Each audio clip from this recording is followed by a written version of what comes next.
अब इंतजार हो रहा है कि जिन 3 लोगों को दोषी घोषित किया है उन्हें अब क्या सजा सुनाई जाती है। अब अदालत की अगली कार्रवाई ये होगी कि सजा पर बहस की जाए।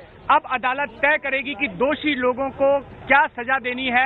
आसाराम, शिल्पी और शरद, इन तीनों को क्या सजा सुनाई जानी चाहिए। 2 लोगों को अदालत बरी कर चुकी है। हमारे साथ सहयोगी मनीष कुमार मौजूद हैं। मनीष, क्या अपडेट आ रहा है इस वक्त आपके सूत्रों के हवाले से जेल के भीतर से? जी बिल्कुल जितेंद्र, इस वक्त की स्थिति यह है कि केवल ये कहा गया कि 3 आरोपी और 2 को आरोप मुक्त, जैसा हमने बताया, प्रकाश और शिवा, तीनों के लिए सजा का ऐलान कुछ देर में होगा। अभी वो प्रक्रिया चल रही है, लेकिन उसके पहले आसाराम के और जो 2 अन्य आरोपी हैं उनके वकील अपनी ओर से क्वांटम ऑफ जजमेंट पर बहस करना चाहेंगे।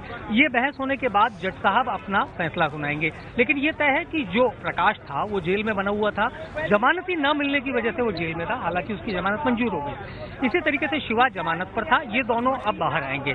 लेकिन आसाराम के लिए सबसे बड़ी मुश्किल ये है कि पॉक्सो एक्ट, जब बार बार कह रहे हैं कि उसकी उम्र को लेकर के नाबालिग है या नहीं, ये पूरा का पूरा फैसला टिका हुआ है। क्योंकि अगर 354 होती है तो 7 साल तक की सजा भी हो सकती है। आसाराम 4.5 साल से ज्यादा समय से जेल में है। ऐसे में देखना होगा कि उनकी सजा कितनी होती है और ये अब कुछ देर में स्पष्ट हो पाएगा। क्या ये आज ही सजा सुनाए जाने की प्रक्रिया आज ही कंप्लीट हो जाएगी या फिर इसमें भी तारीख पड़ सकती है, दिन लग सकते हैं, और कब तक हो सकती है, ये भी बड़ा सवाल है? जी बिल्कुल जितेंद्र, 1 बजे तक का कोर्ट का टाइम है। अभी 11 बजने में कुछ वक्त बाकी है।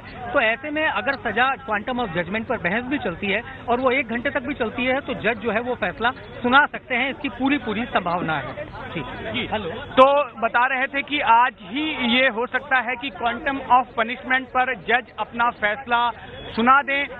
3 लोगों को, आसाराम समेत कुल 3 आरोपियों को दोषी करार दिया है अदालत ने और 2 आरोपियों को बरी कर दिया है। जिन 3 लोगों को दोषी करार दिया है उनके नाम है, मुख्य आरोपी आसाराम है, इसके अलावा शिल्पी हैं और शरद हैं।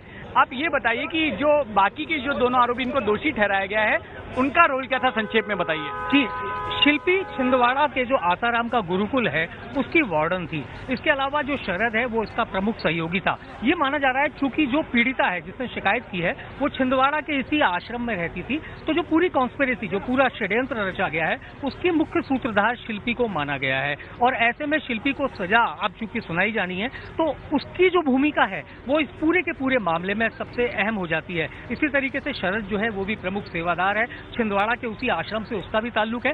तो पूरी कहानी, चूंकि पीड़िता छिंदवाड़ा के गुरुकुल में थी, वहीं से शुरू होती है। उसके बाद उसको जोधपुर लाया जाना अपने परिवार के साथ, इसमें भी बताया जाता है कि शिल्पी जो हॉस्टल वार्डन है वो खुद उसको यहाँ पहुंचाने में उसका सबसे बड़ा रोल था।